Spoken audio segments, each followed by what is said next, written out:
Welcome back to Wheels on Wednesday. Tom Wheelahan, who used to kick for the Mizzou Tigers, joins us. And Tom, welcome back. You're looking good, like the pink shirt. Hey, Mizzou's playing. They just knocked off LSU. They're going to knock off Florida this weekend. Number 11 in the country. Got to support my Tigers. Playing Northern Iowa today here at University Field, but you mentioned playing LSU, third-ranked team in the country. They took 2 of 3 now. Huge series. Number 1 Florida comes here to Columbia. Right, they run-ruled them. They haven't run anybody LSU, all year, they did. and they run-ruled LSU. Right. Are you kidding me? Florida's coming in number 1 team in the country. They're going to have something to prove. Missouri's got something to prove. They take 2 out of 3. How big is this series for Missouri? How important is it to win 2 out of 3? Well, if they win 2 out of 3, they definitely get a regional spot come playoff time. Regional and super regional too. Maybe super regional as well, yes. I would think so. Top 8 teams if they can knock off. And whoever Florida thought they would do it by pitcher by committee this year? I mean, usually you got Chelsea Thomas and 1 pitcher. We've got 2 or 3 pitchers that are rocking it. And you know what? Aaron early on, let me tell you something. You keep getting kicked out of games. Now we're on a 10-game winning streak. So you keep doing that. Fire them girls up. Does Tim Jamison need to fire up the baseball Tigers? They had a great start. We really got optimistic about things, and now they have fallen on hard times. Well, they went to Vanderbilt, had a chance to actually really do something. And they're tough. Vandy is good. But what happened is finally, I think, everything is finally caught up to them. So they can't let the rest of the season slide. They got to do halfway decent in the SEC tournament. They might get a bid, but you know, after now and then, the talent finally slows down. I just wish it didn't happen at Vanderbilt. Yeah. It would have been nice to get 1 win out of there, but they got beat pretty bad. As a Tiger, look at this whole athletic system here. Where is the strength of Missouri athletics right now? Is it football? Is it wrestling? Is it softball? Who do you like? Well, we talked about it the other day on my radio show. The 4 top sports in the SEC, if you want to be relevant in the country, football is number 1. Baseball is number 2. Softball is number 3, and basketball is number 4. Think about it. It's that far down the line. If you want to be relevant in the SEC and nationally, those are the top 4 sports. And wrestling does not come in. Well, because there's no wrestling in the SEC. That's why. But you could almost slip them above basketball. Yeah, I know. You can slip them above basketball. Yeah, certainly for Missouri. All right. How about the athletic program with Mike Alden at the helm for 17 years, stepping down now? You look back at his years. Well, first of all, he had black hair when he started. Now he has gray hair. His son was born. Now he's at Purdue. But I'll tell you what, any job you had, Rod, in life, there's going to be ups and downs, bumps in the road. But I tell you what, when he first started, I think they had $14 million in surplus. Now they're over close to 100. He has done nothing but success. Matt Groves is going to take it over and take it to newer heights.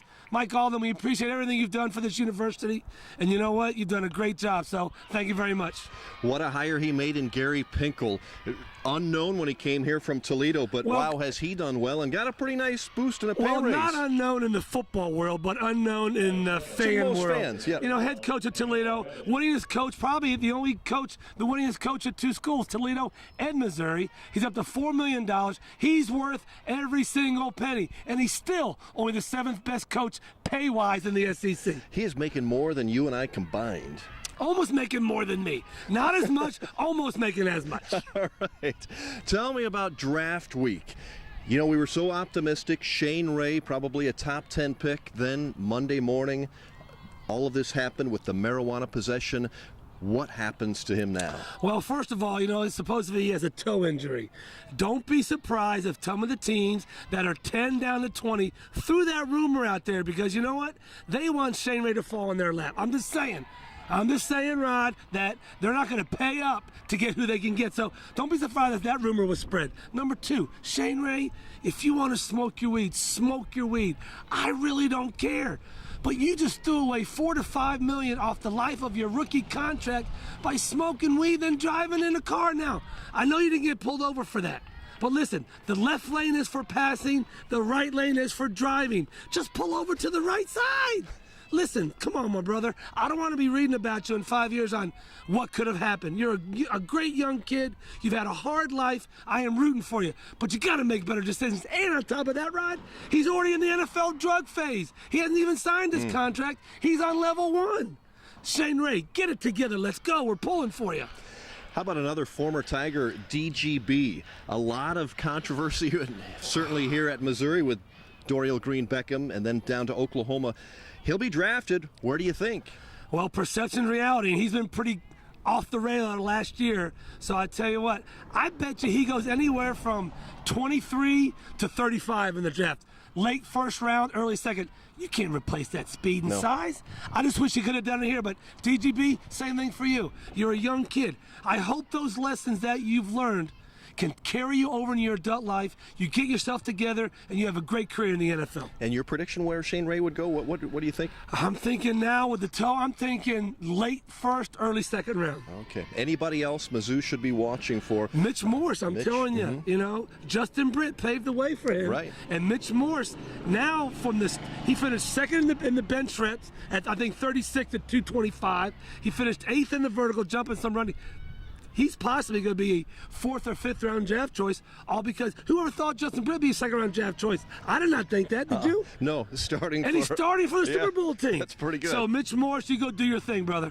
All right, beautiful out here. Spring is here. I'm ready to get on the golf course and beat you up over here on AL Well, it's funny you say that, Rod, because since you were gone 2 weeks ago, Tony and I came up with a new segment ago, and we came up, is it real? Is it real? We have people sending letters in.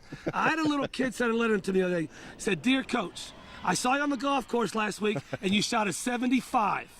You were playing with my dad. And my dad said, Coach, how come Rod Smith always talks how good about he is, but yet he never plays you in golf?" And the bottom there said, "Coach, is Rod real?" So my question to you, Rod, are you real when it comes to golf? Because you've been ducking me for 2 years now, and that little kid in my school wants to know, are you for real? I'm for real. 75, how'd you do on the second 9? No, that was for 18. Oh, okay. And I only had 1 mulligan, but I had a 75. But the question is, right, you're answering, are you real? I think so. I think I'm real. And we'll find out on the golf course soon, won't we? Rod, elbows are like excuses. Everybody has one, and you're always throwing up 2 my way. So when are we hitting that golf course? Very soon. And we're not talking about putt-putt either. All right, tell me about the weather, though. Isn't this great? Do you want to say anything to Zach, Paul? Beautiful spring day out here, and this is a great time of year, isn't it? You know, Zach, Zach, I want to have your job. You know why? You only got to be right half the time. But whatever you're doing, I like it kind of warm in the day, kind of around 8:30, 9 o'clock. Throw the sweatshirt on. Keep that coming. We don't want no 95 degrees this summer, and you have still not worn your pink socks on the show. You got to wear it on the show. Take your pant leg and show me. Okay, that would be a sign of a real man.